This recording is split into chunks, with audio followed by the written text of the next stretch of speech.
interesting. The Dow right now, let's go to the big wall so we can see this. Charles, why is this happening? Is this tied to this news on tariffs?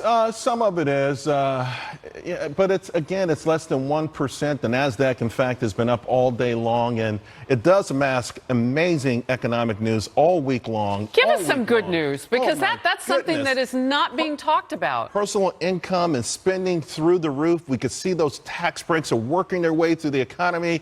Manufacturing through the roof. You know, yesterday the Federal Reserve came out with what they call their beige book. It's a report card on the entire economy. You couldn't read a more upbeat report in this economy. You know when they say all tide lifts the same tide lifts all ships? We are seeing in parts of this country now where businesses are saying, you know what, we'll forgive nonviolent felons. They're getting jobs. We're easing our drug policies. People who didn't think they would ever get a job again in this country are getting jobs again. So real quickly, let's tie this back then to the news that the president's making. Right. And some even Republicans on the Hill, like Kevin Brady, calling for more disclosure about how this might affect the American economy, tariffs against the European Union, Canada, and Mexico. First of all, this is, and Wilbur Ross will tell you, hey, we're talking like $3-4 billion in an $18.5 trillion economy. It should have a negligible impact. Doesn't mean someone won't take advantage of it and say, hey, it's our aluminum costs went through the roof, but it should not have a major impact. I think what we're trying to do here, though, is we're trying to push back against unfair trade. We're trying to get the bigger picture here is we want to level the playing field with China. It's not isolationist. You have a lot of networks out there saying America wants to go it alone. No, they don't. And yes, we like our friends, but we want free and fair trade. And that's the bottom line. This is just one step in a greater effort to level the playing field. All right. Let's get back then to how this maybe affects the economy as a whole down the road. So what you're saying is immediately we might not feel much.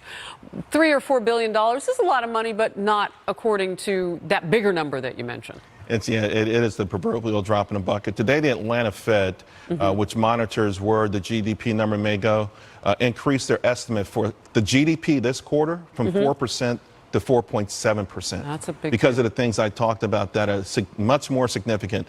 Ultimately, I believe this issue will be resolved as well. I don't think we'll have a long-term tariff against Canada or Mexico, but I think we want resolution. We got resolution from Argentina, we got resolution from South Korea, and we no longer have this issue. So I'm seeing in my urgent queue that there's been a reach out from the Canadian Prime Minister Trudeau. There's a reach out from French President Macron. I don't know if all of this has to do with the tariffs, but some of it does. I'm looking at cars being mentioned, that sort of thing. You get the last word. Cars are going to be impacted. You look at stocks today, for instance, one of my favorite stocks, Thor. They make RVs. The stock is getting hammered today. Winnebago's getting hammered today. Companies that use canned goods are getting hammered today. The bounce back quick? I think it will happen very, very quickly. All right. Charles Payne, thank you. Thanks. No wonder you're making money. You're making sense. Appreciate it. We are awaiting remarks now from the Secretary of State, Mike Pompeo, on those meetings he has now had with top North Korean official Kim Jong-chol. What to expect and whether the Trump administration is going to be able to get the summit back on track. Stay close. Hi, everyone. I'm Dana Perino. We are waiting for Secretary of State Mike Pompeo. He'll hold a press conference after meeting with a top North Korean official, and we'll bring that to you live.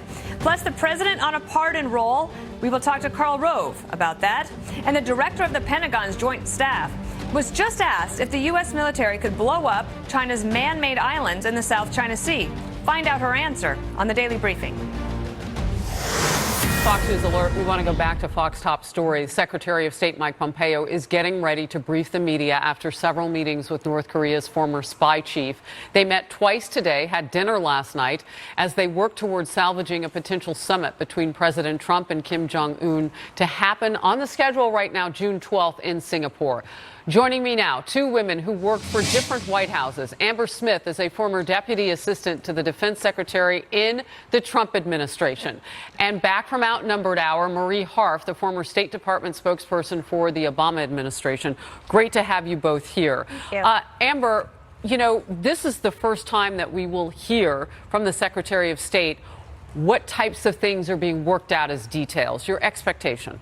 So I think that what was discussed today and last night at their dinner was what the definition of denuclearization looks like, because what we've seen in the past is that the two nations are on two different sides of the spectrum. So Secretary Pompeo is explaining that President Trump will not be attending the summit unless we have comprehensive, verifiable, irreversible denuclearization of their program and their arsenal, which North Korea in the past has said that they are not interested in. So they'll be talking about bringing everybody to the table so we can move forward with the summit. But those are the stipulations of it. Right. Marie, how verifiable, if you will, are the promises that the president has made to keep Kim Jong-un safe? And I don't just mean keep him, in the office that he holds as a dictator in North Korea. I mean, keep him alive. Right, not end up like Gaddafi in Libya.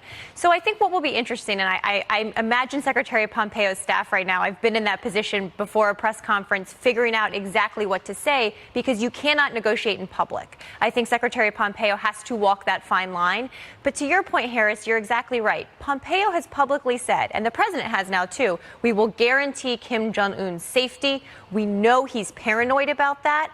But I don't think we have a good sense for whether he will trust our guarantees. And he also knows that in the United States, every 4 or 8 years, there's a new administration, and no administration is beholden to what their predecessors did. Oh, that's an interesting point. So I want to lean a little bit on your military background now, Amber. Militarily, it has been talked about, and I had a Democrat congressman on earlier this hour, Garamendi from California, kind of laying out the stakes of all of this. And the military component of it is on the table per him. What do you say about that? Well, military options are always on the table. There's always has to be that sort of strength to back it up. It wouldn't look like anything necessarily immediately. We have 28,500 U.S. troops and their dependents and families inside South Korea right now. So you would see movement of all of dependents prior to any sort of military strike or any sort of preemptive military strike on North Korea. So it wouldn't be anything overnight, but you may see a possible blockade. You could see military movement where the intent is to sort of intimidate Kim Jong-un into going towards down denuclearization. Oh, that's interesting. Earlier this hour, the news broke from Reuters. They said they got an exclusive with President Trump where he said that it likely won't just be one meeting. Right. That this is the beginning of the conversation. I think that's a good job at expectation setting from the president, because when he first announced the summit, he put a lot of pressure on it. Any negotiation this complicated, with scientific and technical issues on the nuclear side, with political decisions that we and the North Koreans will have to make, this will take a long time. Expecting it to happen in one leader summit is totally unrealistic. And so I think the president is setting the stage here. This is the beginning of a process, not the end. And that is a healthy thing to do as we go into what will be a very, very lengthy process. Amber, I want to give you last word because you last worked in this administration. The take inside the administration on North Korea and moving forward. Well, I think that what we've recently seen with Kim Jong-un's actions towards not only the vice president, but how they stood up a few U.S. officials in Singapore, that Kim Jong-un is really testing this administration, and he wants to see if President Trump is going to be tough on these talks, and I think President Trump has proven he is. All right, ladies, thank you. We'll be right back. I'm seeing a lot of reaction to the last couple of hours, outnumbered and overtime, on my social media. I'm going to jump on board. You're welcome to join me. The handle at the bottom of the screen. Thanks for watching. I'm Harris. This is a Fox News alert. Secretary of State Mike Pompeo and a top North Korean official wrapping up their high-stake talks here in New York City as they try to salvage a historic summit between President Trump and Kim Jong-un. Hello, everyone. I'm Dana Perino, and this is the Daily Briefing.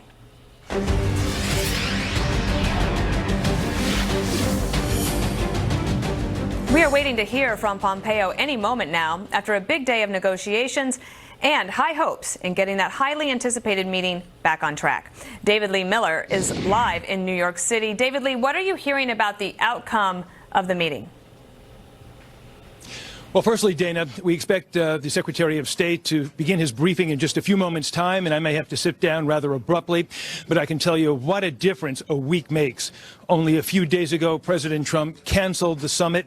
Now he is saying that talks to put it back on track went very well, and all indications are that there was considerable progress. The meeting between the two countries lasted today a little more than 2 hours, and a State Department spokesman says the reason it was relatively short was because there was progress. The Secretary of State, Mike Pompeo, sent out a tweet a short time ago. It said, quoting him now, "Good progress today during our meeting with Kim Jong-chul and his team. North Korea and the world would benefit greatly from the denuclearization of the Korean Peninsula." Now, we have not heard from North Korea, but a senior State Department spokesperson did say that a priority for North Korea is security, and that spokesman then said the U.S. now has to convince North Korea that nukes simply do not make sense when it comes to their security. Now, Pompeo says he wants what the U.S. is describing as complete, verifiable, irreversible denuclearization, and another indication, Dana, that things seem to go very well in the last 24 hours. The delegation from North Korea had been planning to return home later today.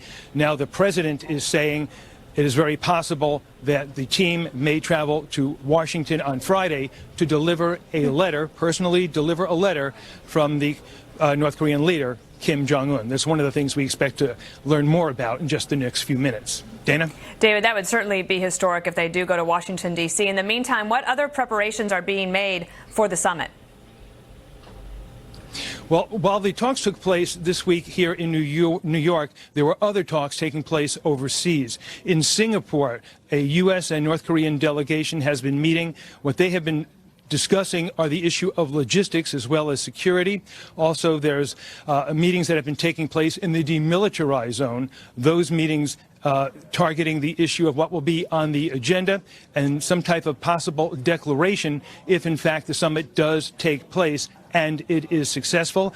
The White House has said that the readouts from those two meetings indicate that there has been progress. But really, all eyes in the last 24 hours have been on the meetings here in New York, what a senior State Department official has called the meetings between two top dogs. And in just a few moments, we expect to learn from the Secretary of State just how much was accomplished. Dana? All right, David Lee, thank you so much. As we wait to hear from Secretary of State Pompeo, let's bring in Karl Rove. He's the former White House Deputy Chief of Staff and a Fox News contributor. Interestingly to me, Karl, David Lee just said that the North Koreans have expressed a concern about security, overall security. And I thought, well, that's the priority for America, too. Like, the reason that President Trump wants to meet with the North Koreans is about our security and, indeed, the world's. Your thoughts? Well, the North Koreans have been concerned about the security of their regime for at least 3 generations. Remember, the original drive for nuclear weapons began under the current leader of North Korea's grandfather's time in office. So his grandfather, his father, and now Kim Jong-un have all thought that the regime's continuation, its security, if you will, depends upon the acquisition of a nuclear weapons supply. And they've been pursuing this for decades, and they've now achieved it. So absolutely, he's going to be concerned about it. And the United States, you heard David Lee use the words complete, verifiable, irreversible denuclearization. CVID is the abbreviation for it. That's what the United States and its allies are looking for. David Lee was also talking about the preparations, and someone that we both know well, Joe Hagan, is President Trump's point man on the ground there in Singapore. Talk to me a little bit about how important the prep is, because this is about expectation setting, about where even people are going to sit, what the photo ops might look like, because not only are there the discussions, but this is really high-stakes meetings for two leaders getting together for the first time, and everyone has a lot to say about what it looks like. Yeah, and look, this is a very complicated preparation. We have Deputy White House Chief of Staff Joe Hagan and a logistics team in Singapore with their counterparts working out where people will sit, where people will stay, what kind of arrangements they will have for breaks and meals and so forth. We also, as David Lee talked about, apparently have a team that has been meeting in the demilitarized zone between North and South Korea that's working on the agenda. And then we have the meetings between Pompeo and in essence, the vice chairman of North Korea, the chairman of of the Workers' Party, the number 2 or number 3 in the government. We don't know exactly how the pecking order goes there, but obviously a very top confidant of Kim Jong-un. So this is a 3-ring circus. Now, the logistics can be worked out, but these other 2 that are taking place in the demilitarized zone and then have been taking place in New York, you got to somehow bring those both together and come up with A, an agenda, and B, a general agreement upon what people think the direction of the meeting is going to take, and C, some evidence of whether or not each side is going to get something that it wants out of it, so that they can come together and finalize the deal, if you will, in Singapore. It's going to be very complicated under normal conditions. This is really extraordinarily difficult with so many different actors and spread across the globe, and also with the North Koreans they use the same words we use, but it may mean something entirely different to them. We're about 1 minute away from Secretary Pompeo stepping to the podium there. Let me ask you another question, Carl, in this minute that we have. Politico reported today that looks like to some observers that President Trump, John Bolton, the National Security Advisor, and Secretary of State Pompeo might not all be on the same page. Well, and my thinking is that, well, they're all on the same general page, and that they're all moving sort of in lockstep, but they have different roles here. I mean, Secretary Pompeo is doing this specific work here today, President Trump overseeing it, and John Bolton trying to figure out how to make sure the security guarantees that we expect are actually in the deal.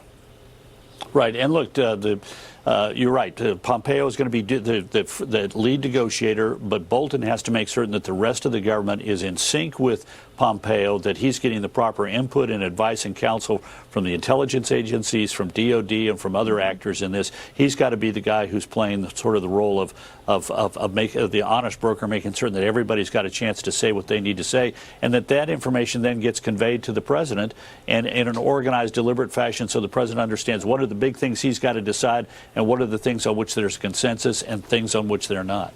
Well, the other thing that's happening is that's keeping everybody in the U.S. government on the same page, but also basically keeping our allies in the loop and making sure that they're not worried or getting squishy or going rogue. And, you know, just yesterday we also saw Lavrov, the foreign minister of Russia, go to North Korea. And we also know that China is quite interested. Japan headed to America on June 7th in order to meet here in Washington, D.C. with President Trump. So the allies are another basically group that you have to corral a little bit.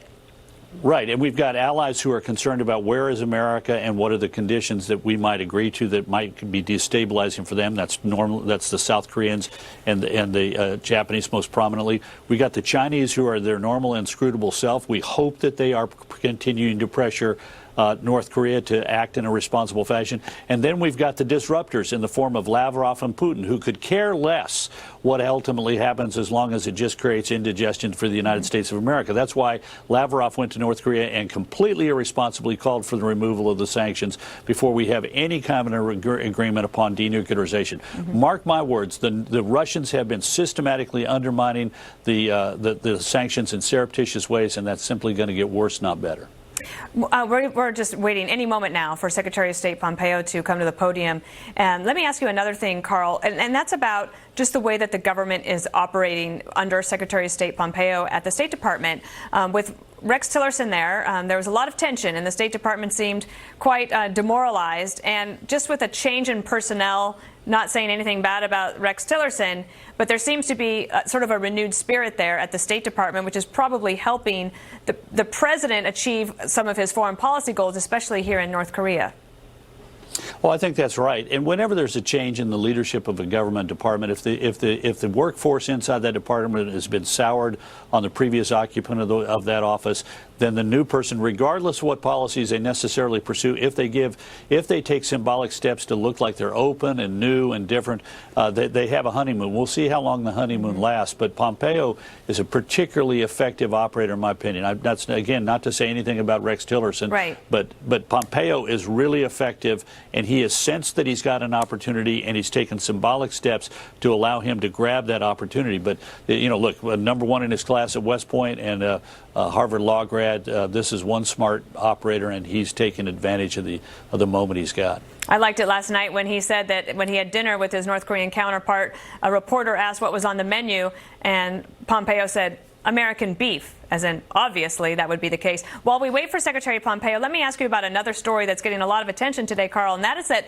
the president announced today tariffs of 25% on steel and 10% on aluminum from EU, Canada, and Mexico, going to take place at midnight tonight. Commerce Secretary Wilbur Ross said on a call with reporters earlier today. Plus, you had just the news the other day that the White House is going to go forward with $50 billion of tariffs on high-tech goods from China. So all of this happening at the same time while they get to try to salvage this summit and put it all together. Your thoughts on the trade? I know you wrote about it today in the Wall Street Journal. Yeah, I wrote about it on China. I think the administration's moving down the wrong direction here. Their focus is on reducing the overall trade deficit rather than focused on what are the policies necessary to make for a level playing field. They have used a national security exemption to penalize our two neighbors, Canada and Mexico. And that seems to me to be not making much sense.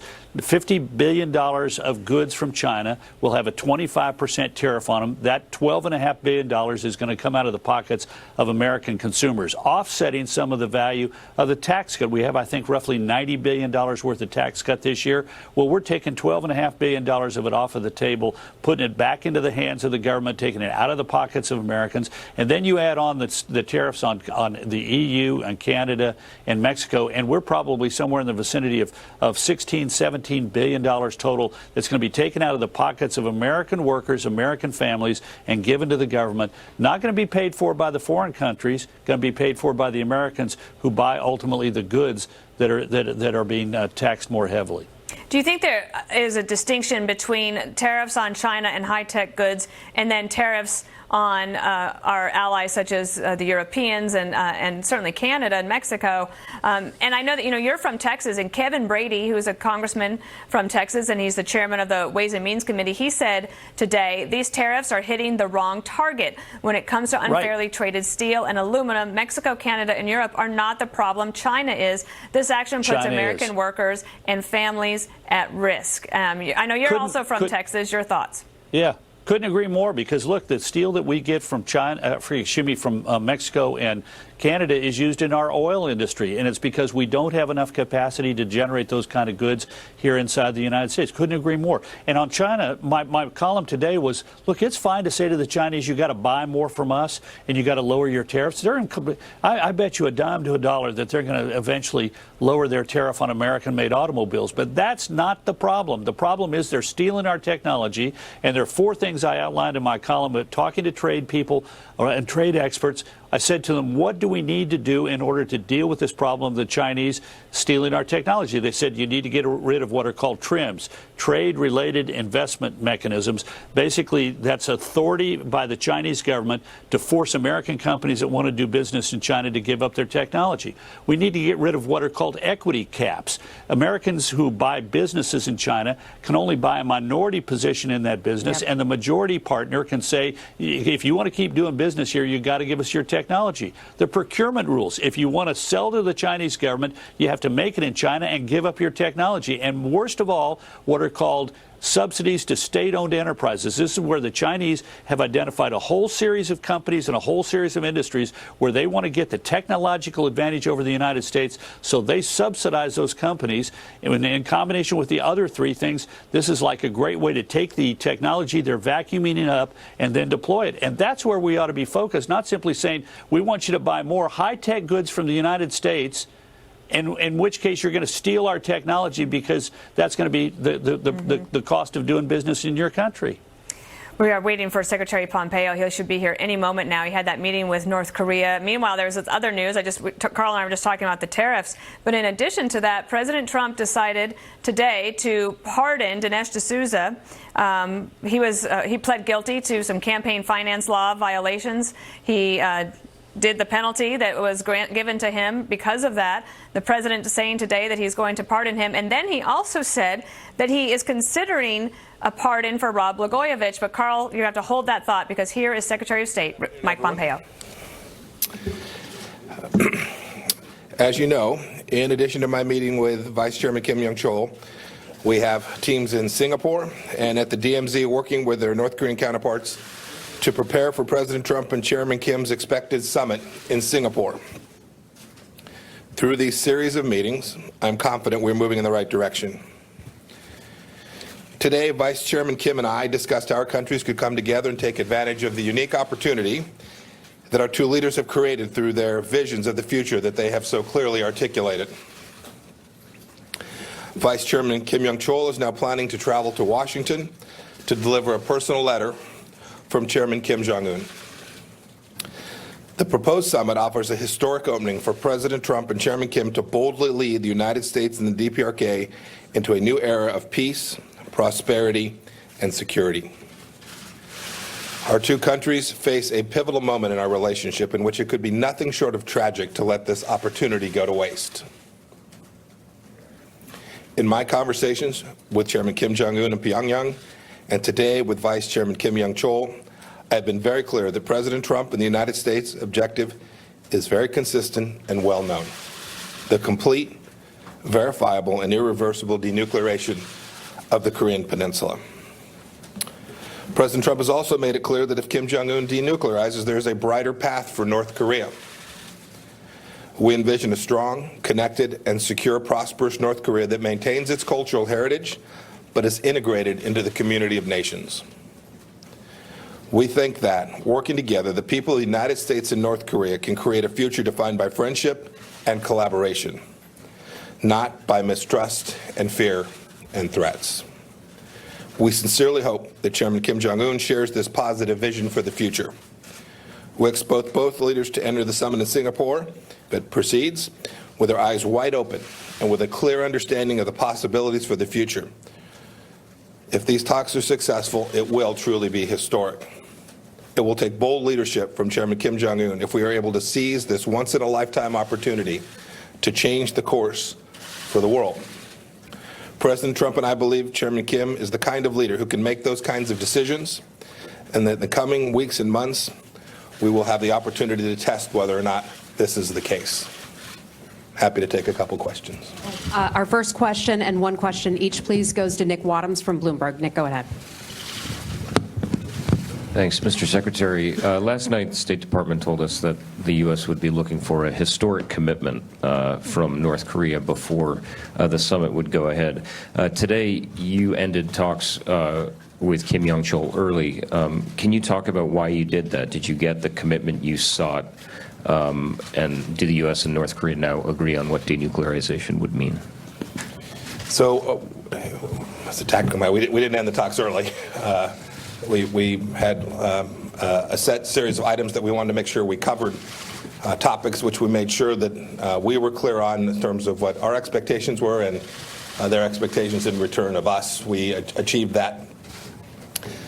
This is a difficult challenge. Make no mistake about it, there remains a great deal of work to do. And we made progress here, as well as at the same time made progress in the other venues that conversations were taking place. We had all the time we needed today to make the progress that was achievable during our time here in New York City. Our next question goes to Michael Gordon from the Wall Street Journal. Sir, following up on that, a senior State Department official, same person who spoke to us last night, also indicated that the United States hopes to persuade North Korea that its security doesn't depend on nuclear weapons. You've now had 3 meetings with them and spent some hours with them. Do you feel that you've been successful yet in doing that, or is the difficult in settling this issue the reason why President Trump is now talking about the possibility of having 2 or 3 summits and not just trying to break the back of these issues in a single meeting? This is make no mistake about it. President Trump, this administration completely understands how hard this problem is. There's a long history where North Korea has viewed its nuclear program as providing the security that it needed for the regime. The effort now is to come to a set of understandings which convince the North Koreans of what President Trump has said. If we're able to achieve it, if the North Koreans are prepared, in fact, to denuclearize, this includes all elements of their nuclear program, if we convince them of that in fact their security is greater, that in fact the real threat to their security is the continued holding onto of that nuclear weapons program and not the converse. We've had lots of conversations around that. The true test, of course, comes when we actually achieve this. But many conversations have been had about how we might proceed, what the path might be forward, so that we can achieve both the denuclearization that the world demands of North Korea and the security assurances that would be required for them to allow us to achieve that. Next one to Martha Raddatz from ABC News. Secretary Pompeo, you call it a proposed summit. Will we find out whether it's a go tomorrow? And also, you looked the Vice Chairman in the eyes. You have been with him in the room.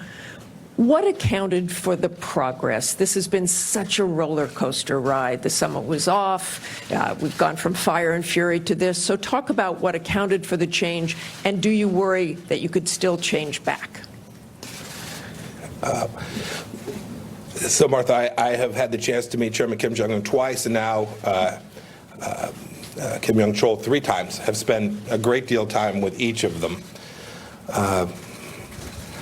I believe they are contemplating a path forward where they can make a strategic shift, one that their country has not been prepared to make before. This will obviously be their decision. They'll have to make that. They'll have to choose, as I just spoke about, they'll have to choose a path that is fundamentally different than the one that their country has proceeded on for decades.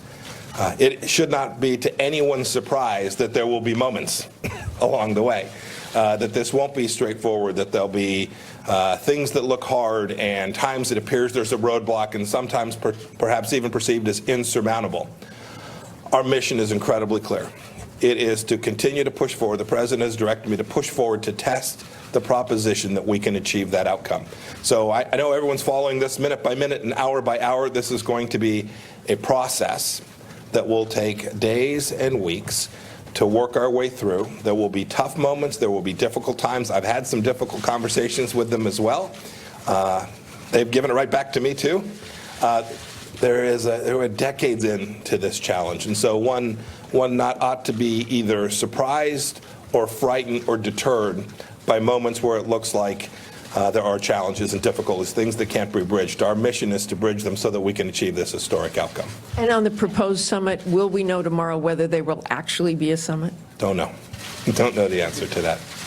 And our final question goes to Adam Shapiro with Fox News.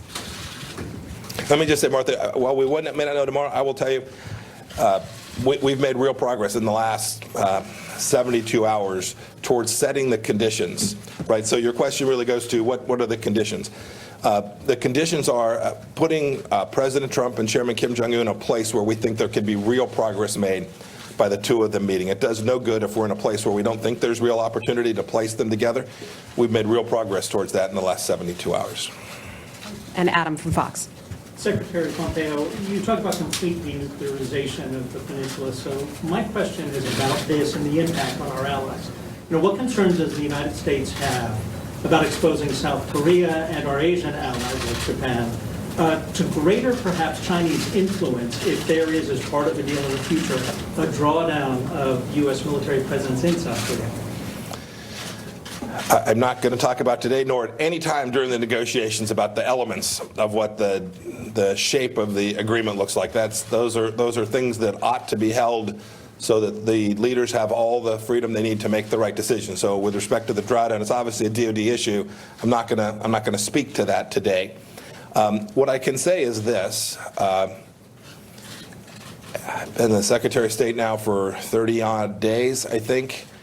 There is no daylight between the South Koreans, the Japanese, and the United States with respect to our approach to how we resolve this issue with respect to North Korea.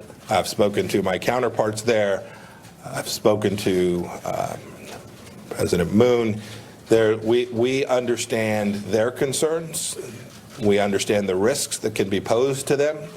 And an agreement that we reach will provide an outcome that each of those countries can sign on to as well. But is there the potential for the creation, for lack of a better term, of a vacuum that the Chinese could then move in, whether it be economic, political, and militarily? The Chinese are moving all around the world today. Let's be clear. The risk of that is real everywhere, not just in this particular space. We're keenly aware of it. And I am confident that the things we're talking about with respect to North Korea will not enhance the risk of that to any significant degree. We wouldn't do that to the South Koreans or the Japanese, two of our most important allies in the region. Right. Everyone, thank you. Thank you very so much. much. Great to see you. Are we going to Singapore? So that was Secretary of State Mike Pompeo. He just finished a very high-stakes meeting with a North Korean leader who's basically the vice chairman of the council there. And Secretary of State Pompeo saying that they've made significant progress in the last 72 hours. He would not commit to the summit actually happening, but he certainly did sound more positive about it actually getting done. And I want to continue to talk about this now with a really great guest of ours, Sue Mi Terry. She's a fellow at the Center for Strategic and International Studies and a former CIA senior analyst. I could not have a more perfect guest today. I wanted to just get your general take. Basically, what the Secretary was saying is that this would be a historic summit, but they are not going into it with any thoughts that it isn't going to be very difficult. Your thoughts? Yeah, it's going to be very historic. And I think what Secretary Pompeo did here is to lower the expectation a little bit, which was needed, because I think President Trump actually raised the expectation that something great could happen. While it could be historic, it's not clear that North Korea still is talking about complete irreversible dismantlement of their nuclear program. But still, what Secretary Pompeo said is, we laid out those conditions. So at least North Korea understands that when Kim Jong-un sits down with President Trump, that what to expect, and we're going to insist on complete irreversible dismantlement of their nuclear program. So when you say those words, I certainly understand, and the viewers understand what that means. But what do you think that the North Koreans are thinking that that means? Are we too far apart on that issue? Well, we used to be very apart on that issue because we've been talking about complete, verifiable, irreversible dismantlement of their nuclear program. But they keep saying, okay, that's fine, we can get there, but we're talking about denuclearization of the Korean peninsula, not just North Korea. And that only if the regime security is guaranteed and if the U.S. hostile policy ends. And what North Koreans traditionally meant by that is sort of, it has implications for U.S.-South Korea alliance commitment, our troop presence in South Korea, and our extended nuclear umbrella that we have over South Korea. But again, Secretary Pompeo said, no, we are now talking about still North Korea's unilateral dismantlement of their nuclear program. So at least North Koreans understand what we are going to ask for. And with 2 weeks out, I think Kim Jong-un, when he sits down with President Trump, he must understand our position. And I think that's pretty clear, that we're still talking about complete, verifiable, irreversible dismantlement of their nuclear program. Secretary Pompeo did start by saying that the North Koreans will be allowed to go to Washington, D.C. and hand deliver a letter to the president. That seems very historically significant to me, and it probably, for the North Koreans, really shows a willingness by the Americans to basically think of them as co-equal partners. Absolutely, because the last time such a high-ranking North Korean official came to the United States was Jo Myung-nok in 2000 when he met with Bill Clinton. And of course, Kim Yong-chol is a sanctioned individual. We have, put him on sanctions list after 2010 North Korean torpedoing the South Korean corvette that killed 46 sailors. But we had to probably give him a waiver for him to come to Washington. But this is significant, that he's now going to sit down with President Trump and be able to deliver a personal letter from Kim Jong-un. It's important in terms of helping continually making progress towards improving relationship between Washington and Pyongyang. So it is significant. Another thing that I thought was very important and interesting to me, and I want your insight on this, is that Secretary Pompeo went at pains to say there is no daylight between our allies. The South Koreans, the Japanese, and the United States are all on the same page, which must be reassuring to them, certainly, and to maybe critics of this process. But also, was that also a message he was sending to China? Absolutely, because China would love to I think China's not been, China's been doing its own thing a little bit after Xi Jinping met with Kim Jong-un twice. Even implementation of sanctions has been loosening. But there is a concern that not everybody's on board, particularly Japan. And, the Japanese are concerned that we might make a deal with North Korea that, let's say, a deal on intercontinental ballistic missile that does not protect Japan's interests because we leave the short-range, medium-range missiles, or that we don't raise abduction issue, which the Japanese are concerned about. And of course, South Koreans are also concerned about, so we're all concerned about a little bit of different things. So I think Secretary Pompeo was trying to really emphasize that, no, we're all on the same page, which is important because we need to be with our allies. I have time for just one last short question. He was asked several times, Secretary Pompeo was asked, does he think that there will actually be a summit? Will it be a go? And he didn't give a firm commitment. It seems to me it's probably 75% likely, but I wonder what you thought at this point. Do you think that the summit is going to happen on June 12th? I think it's about 95% likelihood. I think he just didn't want to steal the thunder from President Trump. Let President Trump announce it. If President Trump is now willing to meet with Kim Yong-chol, this is significant. I think, if we didn't make progress with North Korea, there will be no summit. He will not be traveling to Washington. So I think we can take that as an indication that there will be a summit. That's very perceptive and wise. That's right. You don't want to get in front of the president making an announcement like that. Right. Sumi Terry, thanks for being here today. Thanks for having me on.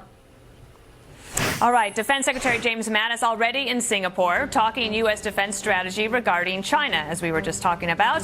Why that has one general talking about potentially blowing up islands in the Pacific. Stay tuned.